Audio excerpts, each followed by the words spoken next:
السلام عليكم ورحمة الله وبركاته. الحمد لله حمدا يليق به سبحانه وتعالى، فالحمد لله تملأ الميزان، والصلاة والسلام على رسوله الكريم محمد صلى الله عليه وسلم، سيد الدعاء وسيد حامل لواء الحمد يوم القيامة، صلى الله عليه وسلم إلى يوم الدين. نشهد أن لا إله إلا الله وحده لا شريك له، ونشهد أن محمدا عبده ورسوله وصفيه من خلقه وأمينه على وحيه. يا أيها الذين آمنوا اتقوا الله حق تقاته ولا تموتن إلا وأنتم مسلمون. داواکارم لەخوای گەورەی باڵا دەست کە هەموو شتێک بەدەستی ئەوە لەم کاتە مبارەکە و لەم پەیامە ئێمە لەگەڵ ئێوەی خۆشەویستە ببین بۆ شوێنێ لە سەرجادەی ڕاوەستین کە داواکاری هەمومانە لە هەموو ڕکعاتێکی نوێژە کە داواکەین لەخوای گەورەی متعال لەسەر جادەی خواناسی بمانژێنێ و لەسەر جادەی خواناسی بمان مرێنێ و لەگەڵ پیاو باشانە لە قیامەتە حەشرمانکە. ئیهدینا الصراط المستقیم. ئەو مەوزوعی کە من لە خزمەتتانە وا قەرار بوو باسی بکەین، خۆشترین مەوزوعە بەلکو جەرگی هەموو ئیسلامە، ئەوش نزا و پاڕانەوە والدعاء. الدعاء پێغەمبەری شیرینە فەرمێ هو العیبادە، هەر خۆی عیبادەتە، دعا خۆی عیبادەتە. ئەسڵەن نوێژ یەکێک لە تعریفەکانی الصەلات یعنی الدعاء، وەخوای گەورە جەلە جەلاله هەر کەسێکی خۆش بوێ دەرگای دوعای لێواڵاکە، و هەر کەسێکی خۆش نەوێ سبحان الله دەرگای دوعای لێدا ئەخا. واتە ئەتەوێ بزانی تۆ لای خوا خۆشەویستی و ڕقەمێک و پلەیەکت هەیە سەیری نزاکانت کە شاکە چەندێکە لە ژیانتە، چکم بەڕاستی پاڕانەوە پێغەمبەری خوا فەرمێ هەر خۆی دوعایە، وەخوای گەورە فەرمێ وقال ربكم ادعوني استجب لكم إن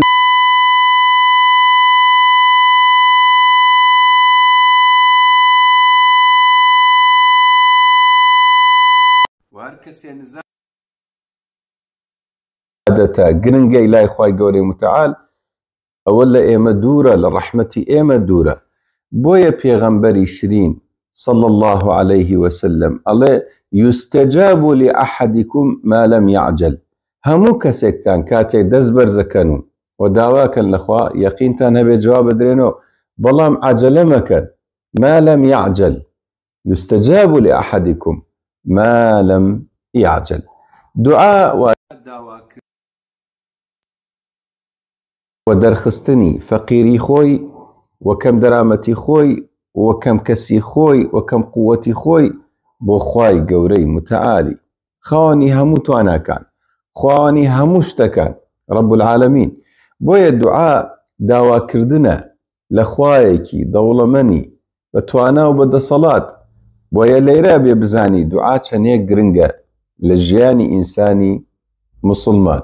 خوای گەورە فەرمێ وإذا سألك عبادي عني فإني قريب أجيب دعوة الداع إذا دعان فليستجيبوا لي وليؤمنوا بي لعلهم يرشدون. موسى عليه السلام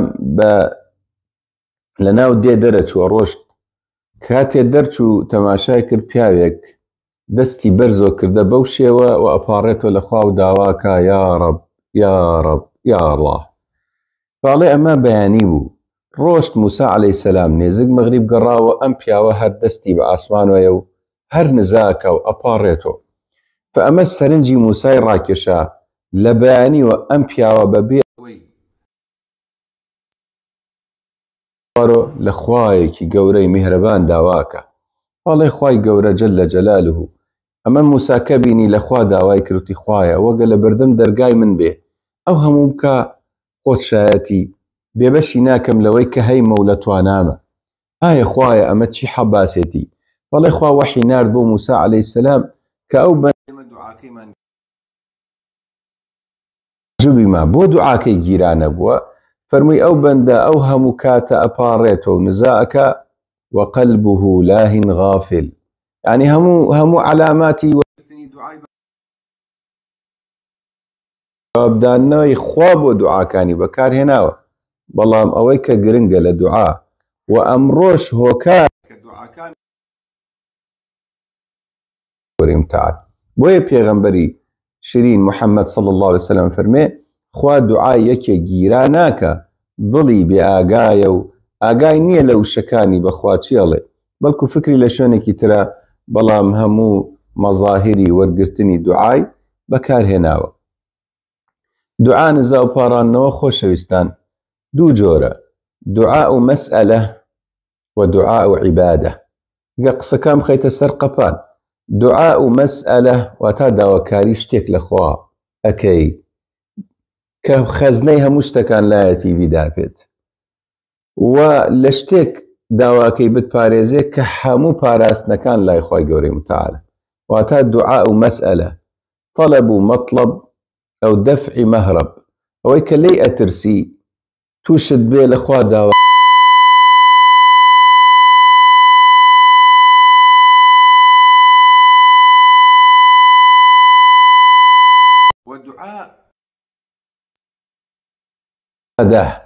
يعني چۆن نوێژ عیبادەتە، دوعاش عیبادەتە. واتە عازیزەکانی من کاتێ دەست بەرزەکەین ئەڵێن یا الله یا ڕەب خوای گیان ئەو تۆ عیبادەتەکەی. ناگەر جواب نەدراوە شکستی ئەوێ و نەوازهێنانی ئەوێ چکۆمە عیبادەتە. یعنی ئێستا من و تو نوێژەکەین، ئایا نوێژەکانمان قبوڵە؟ نازانین. زەکات ئەدەین، ئایا زەکات ئەدەی قبوڵە؟ نازانین. دوعاش هەروایە، دوعاش کە تۆ بەرز دەست بەرزەکە عیبادەتەکەی وەکو ئەکەی هیچ کەسێ بەقەد خوا کەریم و ڕێزدە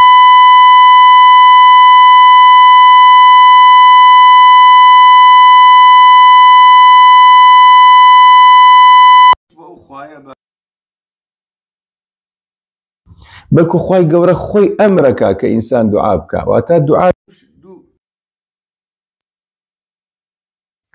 ودعاء عبادة ودعاء قرآن هم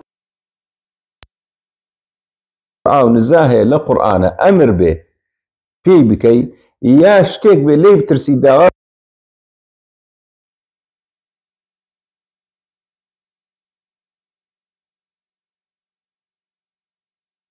دو معناه كيتايا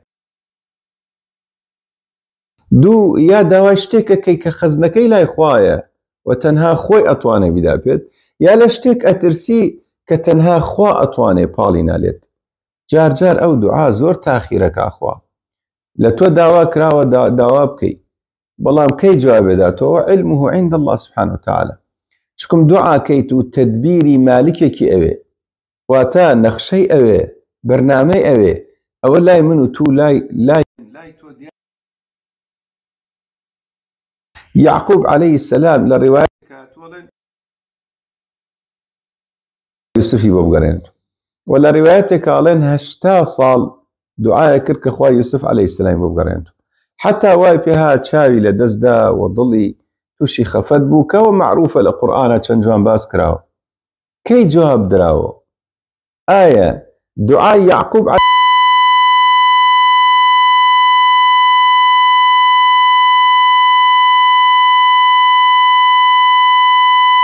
عليه السلام دافع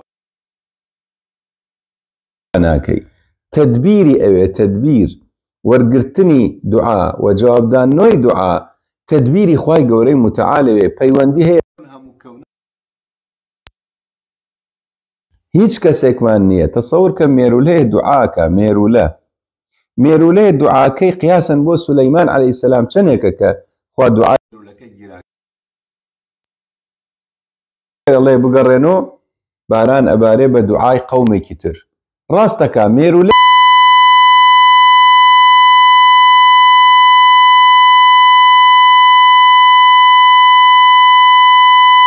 يعقوب عليه السلام دعاكي ما انجرا بكردايا أي أوهم خلق لمصر شون مسلمان أبو أي يوسف عليه السلام شون لسجنام عالمي أقرانو أي شون قصري باي سركوت استأمهم الدنيا سرخين يا دعاء يعقوب عليه السلام جرابكين بعقل منو تو کە تەنیای نەڵێن بەس ئەوەی خۆم، ئەوە عیبادەتی پێ ناڵێن، ئەوە ئەخوەتی پێ ناڵێن. هەموو کەس ئەڵێ خوایە دوعاکەی من، دوعاکەی من. ئەخە کوڕی باش، تۆ ئەم دوعات گیرا ئیمانت لە داڵت خەسار ئەبێ. تۆ ئەم دوعات گیراکەین ئێستا ئەم کاتە تۆ دینەکەت لە دەست ئەدەی. ئەم دوعا پێغەمبەری خوا فەرمێ هەموو صلی الله عليه وسلم هەموو نزایە کاتێ واکەی سێ حاڵەتی بەسەر دێ. یعنی خۆشەویستەکەی من، براو خوشکانی ئازیزی من، کاتێ واکەین بە کەمی مەزانن ئەمە واکەی ئەم ئاەتەکەی وە سنەتی پێغەمبەری خوایە صلی الله عليه وسلم و بەڵکو خوا پێی ناخۆشەوانەکەی.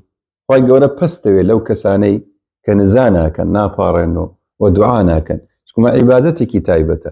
هەر کاتێ واکەی ئەمە بێرە مێشکی خۆت، تۆ لە چی شوێنێکی چی ڕقەمێکی لای خوا کاتێ دەستی نزا بەرزەکەی تۆ ئەڵێ یا ڕەبی یا الله قل اللهم مالك الملك. خوای گەورە قل اللهم مالك الملك. جوانترین دوعا ربنا آتنا ربنا اغفر لنا ولإخواننا الذين سبقونا بالإيمان. أما كاتي تواكي بزانا همو درقا كان والله لە نێوان تۆ و خوا مەگەر خۆت دەرگا کانت داخست بێ. ئەگینا هەموو دەرگاکان هەموو واڵاکەین لە پێناو لە بینی تۆ تا لای خوای گەورەی متعال. کاتی ئەم نزا بەرزەکەی تۆ ئەو خوای دەوڵەمەنە، خوای بەدەسەڵاتە، خوای خاوەن هەموو صفاتە جوانەکان، خوای خاوەن هەموو ئەم دنیا گوێی لێتە. يسمع دبيب النملة السوداء في الليلة الظلماء على الصخرة الصماء. سەکاتێ واکەی بزانە چێکەی زۆر پیاوێکی ڕێزداری لای خوا، هیچ پەردەی لە نێوان تۆ. سێ حاڵەت تەدەینێ. یا جواب تەدەینۆ لەبەرۆ لە تەدبیری مولکی خوا و لە تەدبیری ئامرەکانی خوا لەم دنیا ئەم دوعا گیراکەین، یا هەڵێگرین بۆت کەی دەی تۆ پێمان خوایە هەر دوعایەکمان کردو لەم دنیا جوابمان نەداوەتەوە. خۆشەویستان لەیرە حەزەکەم گوێتان شلکەن، هەر دوعایەک لەم دنیا من کردومە تۆ کردوتە و جوابەکەیمان تا ئەمڕۆ نەبینیوە. خوایە مەلەکوێیە لە قیامەتە کاتێ ئەچیتە لای پەروەردگار، ئەچیتە لای خوای گەورەی متعال لە حوزوڕی ئەوستی، لەوێ دوعاکانت بە گیراوە هەموو پێدرێت. ئەو کاتە ئەڵێی ئەی ماشەڵڵا خوایە لە دنیا من داوام کرد لەشم ساغکەی، لەشم ساغ بیایە لەوە چێ دە ڕۆژی باشتر بژایم، بەڵام خوا ئەم دوعات گیرا نەکرد، ئەم دوعات تاخیر کرد. لە قیامەتە لە بڕی دوعاکان و نزاکانت و پاڕەوانەکانت لە خوای گەورەی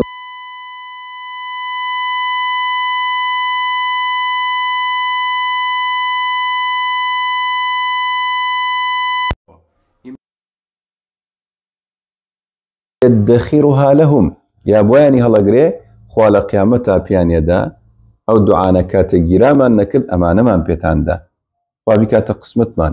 و یا سێیەمەکەی ئەوەیە تۆ دوعات کرد، ئێمە ئەگە دوعاکەتمان دیگیرا بکردا شتێکی کەمت دەسەکەوت، بەڵام شتێکی ترمان بۆت کرد، خەتەرێک بەڕێوە بوو، ئەو خەتەرەمان لەسرت هەڵگرت. ئەوش بۆیە لە حەدیثا توەڵێ القضاء والقدر والدعاء يتعالجان. ئەمانە لە ئاسمانە یەک ئەگرن، قەدەری خراپتر لادا دوعا. بۆیە خۆشەویستان باسی عیبادەتێک ئەکەین. ئەمڕۆ کەم تەرخەمێکی عەجیب هەیە لە ناو خەڵکە لە تێگەشتنی لە ئەنجامدانی تێگەشتنی دوعا مخی عیبادەتە، جەرگی عیبادەتە. حتا تۆ لە نوێژە بزانە چی ئەڵێی، باسی چیەکەی بۆ خوا، ئەو ئاەتانەی کەی خوێنی، ئەو کوڕوشەی کەی بی، ئەو سەجدەی کەی بی، ئەو لە نێوان سەجدەکانە کە دانشی، ئەو تەحیاتەکەی خوێنی، ئاخری تەحیات، هەموو نوێژ دوعایە، هەموو ژیانمان هەموو دوعایە.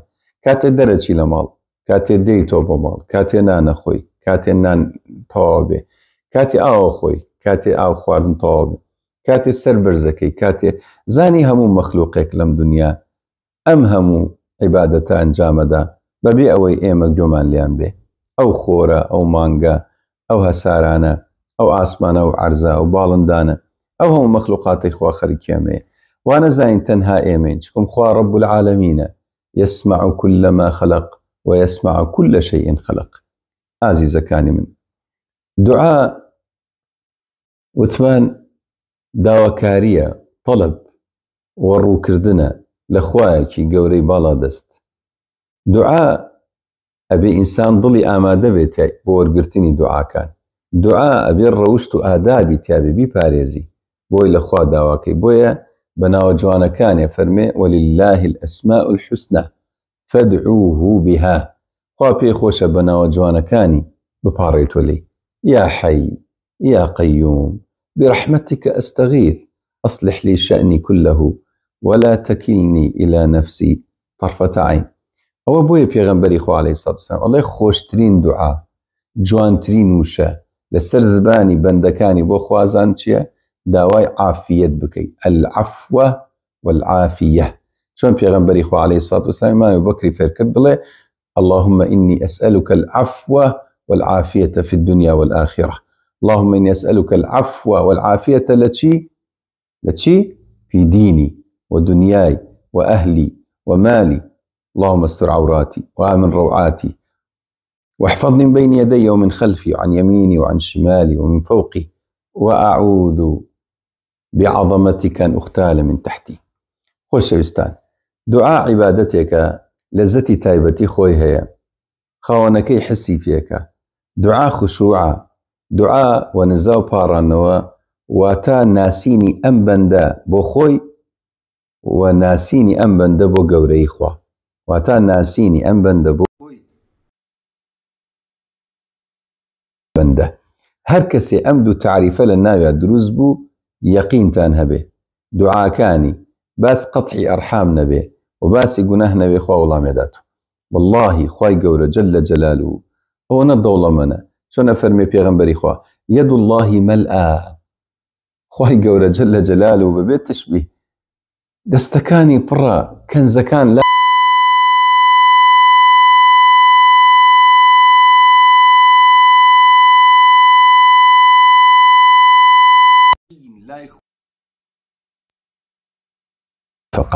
سحاء الليل والنهار بشو بروج.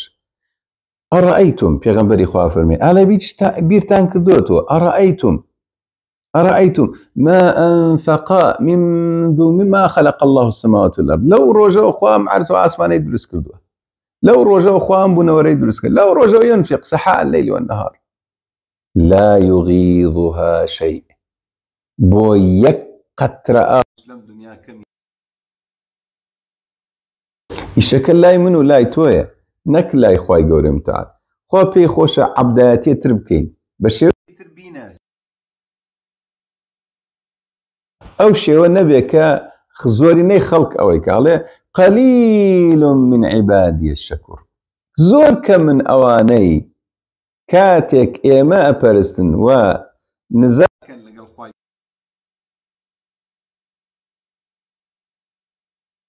مەدحی ئەو کەسانە کە ئەتکە دوعاکەن وەگلەیەکە لەو کەسانەی کە دوعا ناکەن، بەلکو ئەخلاقی هەموو پێغەمبەرانە، بەلکو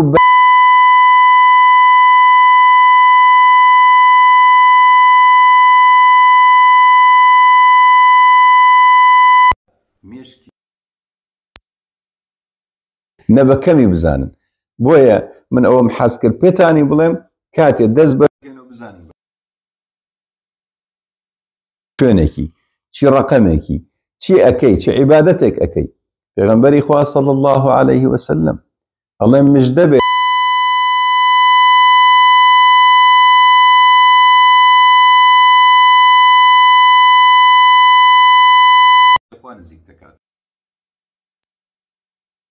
الداعي إذا دعاني. شلون أزاني خوا قريبة؟ كاتك الله يا رب الله يجوي لته شاوي لته هاتش عبوديتك أجا دعاء هيك تانا بس أما بكافي نية كإنسان بزاني خواك هي يسمع ويرى زور بيستمان بما وتا يكم بروبومي دعاء شيء يكم بروبومي دعاء أنك تشعر بقرب الله لك. والله عندما وصل الله بتشي دنيا تخوشه الله بشونوجي بو بشونوجي الله أناجي فيه ربي سبحان الله. سير كان حتى قمتي خواناسي لكيو دياره إذ نادى ربه نداء خفيا. فإن الله يسمع ويرى. پیغمبر خوا فرمي مقي جينن بانك دنگ برز مكان فإنكم لا تدعون ربا بعيدا بل تدعون ربا قريبا فإنكم لا تدعون أصما لا يسمع فإنكم تدعون السميع البصير. يكن بربومي أن تشعر بقربك لله وقرب الله منك. هاي لو نعمته يا ربي خوا ما بداته أما معنى خوايك يعني ناوض المعنى جيجريكي أن الله قريب مني وأنا قريب من الله. خاصة لكو للسجدة وأنت تسجد لتشبك لبن عرزاكري خوايك لوها مبرزية بيو لتشبكي توتشي الله باسي تشيكي لو تشبك سبحان الله جوان ترينو بيروسترينو لذترين عبادة دعاء. دوم بربومي دعاء خوش يستان انشراح في الصدر. لما الزور محتاج وتاني باز بكم كاتك ليتا قومي كاتي بارد قرسوي كاتي بارت نابي كاتي نخوشيك دزبرزوك ونزابك داوبك خواي جان ربي اشرح لي صدري ويسر لي أمري. داوبك كخواي قورا أما جوان بكاتو خاصي بكاتو بوت شي نعمتك وانشراحك توشته يشرح الصدر. من زور جالين بعزي خوشك يا برانا خوش الله ما صالم كرم للسجدة بوخوا باسيكا يتر دعاي نزكترين كز داواي ليت كرد حالة شونه بلي بوخوا باسم كردوا للسجدش باسم كردوا أو انشراحا تحتاج ناكا من بوتوي باسكم توبني باسكي دائما دست أو خواي كهيج تيقوم ناكا. ربي اشرح لي صدري ويسر لي أمري واحلل عقدة من لساني يفقه قولي. واتا سينبر بومي قرقت قوة بي لبرانبر همو كافر كان لبرانبر همو الظالم كان. أم دعاء نبكى بيش أوي بروي أوي كموسى عليه السلام كخواي قورا أمري بيكد برو بلاي فرعون قال ربي اشرح لي صدري ويسر لي أمري واحلل عقدة من لساني قال قد أوتيت سؤلك يا موسى. همو أو داوا كاريانت من جواب دا بو خوايا شكم أو داوا كارياني تو لقدري خوان سراوة أم داوا كاريانا أبي موسى داوايكا أجينا أقد داوات نكردا جواب نادا جي خوايا بنزين سياركم خوايا تاي ناوش نقشي تولم خوايا زعيفي تشاوم خوايا باكي زبانم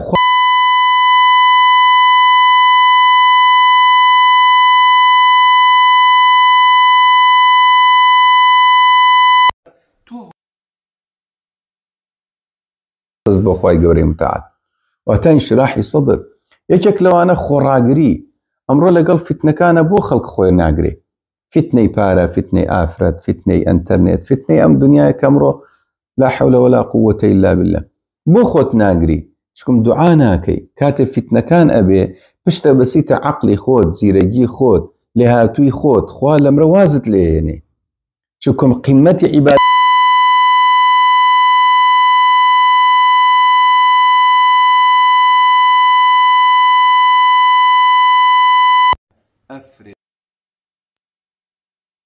أقدامنا وانصرنا على القوم الكافرين. خواي گەورە لە چی کاتێک تۆ داواکارێکانت بەرزۆکەی بۆ لای خواي گەورە خوا پشتگوێی کردووە هەر هەمووی وەڵام داوە خواي گەورەی متعال بەڵام تۆی نا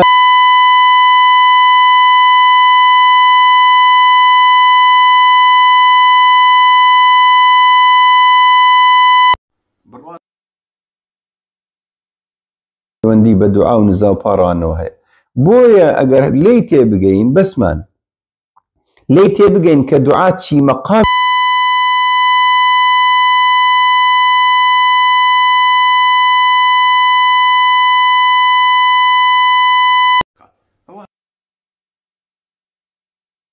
خوايت وخوا دەوڵەمەنە ئەو کاتە تۆ ئەزانی خوا چیت پێکا ئەزان خی گەورە جل جلاله حتى بۆ علم ئەڵێ دوعا بکەن وقل ربي زدني علما أي بو منال ربنا هب لنا من أزواجنا وذرياتنا أي بو باراستن للشيطان اللهم إني أعوذ بك من همزات الشياطين وأعوذ بك ربي أن يحضرون أي بو أسألك رزقا طيبا علما نافعا عملا متقبلا